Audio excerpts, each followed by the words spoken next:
Vamos falar sobre uma das substâncias mais contraditórias que existem, o álcool. Pensa bem, por um lado é o centro de festas, de encontros, de celebrações no mundo todo.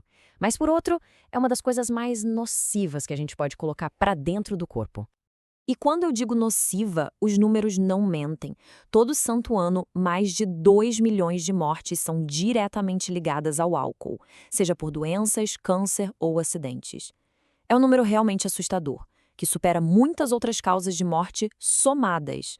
E é aqui que o paradoxo fica interessante. Apesar desse estrago todo, mais de 2 bilhões de pessoas bebem álcool. Como é que pode, né?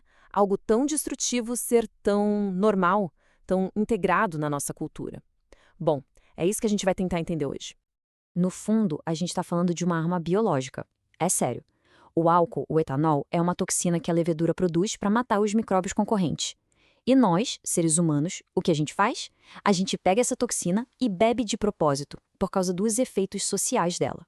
É um conflito bem perigoso se a gente parar para pensar. Para entender o motivo, a gente precisa olhar para essa mágica que o álcool faz. Por que ele funciona tão bem para conectar as pessoas? Para quebrar o gelo, para diminuir aquela ansiedade estranha que às vezes bate quando a gente está interagindo? A resposta está toda na química do nosso cérebro. Basicamente, as moléculas de álcool invadem o cérebro e funcionam como um sedativo para os nossos neurônios, sabe? A comunicação entre eles fica mais lenta. Com isso, aquela parte do cérebro que cuida do nosso autocontrole, do nosso filtro social, ela dá uma desligada. A gente fica mais desinibido. Mas o pulo do gato é que o álcool também libera endorfinas, que são as mesmas moléculas do bem-estar que a gente sente quando ri com os amigos ou quando dança. E essa frase resume a sensação perfeitamente. O álcool não nos transforma em outra pessoa. Na verdade, ele tira da frente as barreiras que nos impedem de ser nós mesmos. De repente, as conversas fluem, os sorrisos parecem mais fáceis, a conexão fica mais natural. Só que essa facilidade toda, essa mágica, ela tem um preço. E olha, é um preço bem alto. O custo real aparece no dano imenso, tanto físico quanto social, que vai se acumulando com o tempo.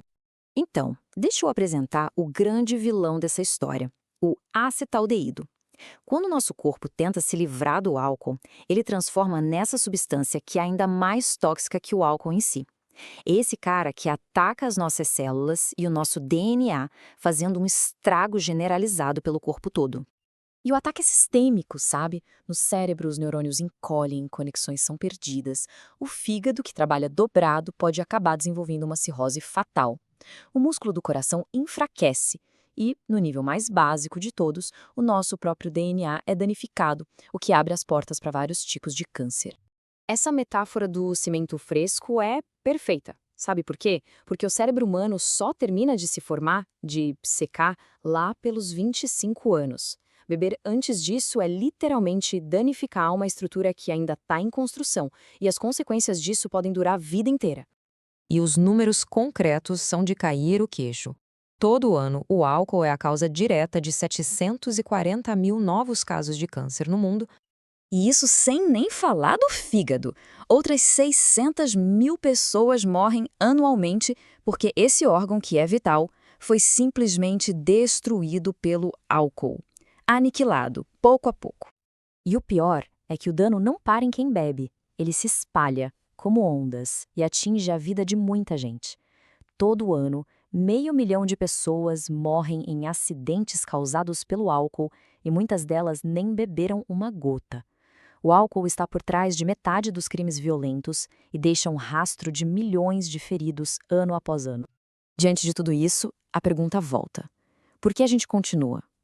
É porque, como sociedade, nós fizemos um tipo de pacto. A gente aceita todos esses custos em troca de algo que, aparentemente, a gente valoriza muito.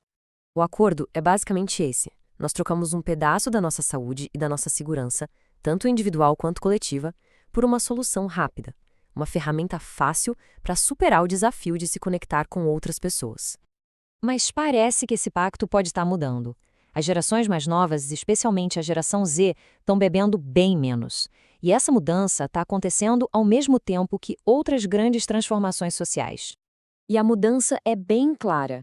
Nas últimas décadas, o consumo pesado de álcool entre adolescentes caiu pela metade, quase 50% a menos. o que é, sem dúvida, uma vitória enorme para a saúde pública. Pois é, só que essa vitória vem com uma reviravolta bem preocupante. No mesmíssimo período em que o consumo de álcool caiu, a frequência com que os jovens se encontram com os amigos, cara a cara, também caiu 50%. A correlação é impressionante. E aqui a gente encontra um novo paradoxo. A saúde física melhora, mas os níveis de solidão e os problemas de saúde mental estão explodindo. Talvez essa geração que vive mais no mundo digital esteja rejeitando o álcool, mas, ao mesmo tempo, está perdendo uma ferramenta de conexão social, por mais imperfeita que ela seja, sem ter achado ainda o que colocar no lugar. Isso nos deixa com uma questão fundamental para o nosso futuro como sociedade. O álcool foi essa ferramenta poderosa, ainda que perigosa, por milhares de anos.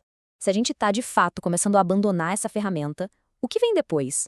Como é que a gente vai preencher esse vazio que ele deixa? A resposta para essa pergunta vai definir o jeito como a gente se relaciona pelas próximas gerações.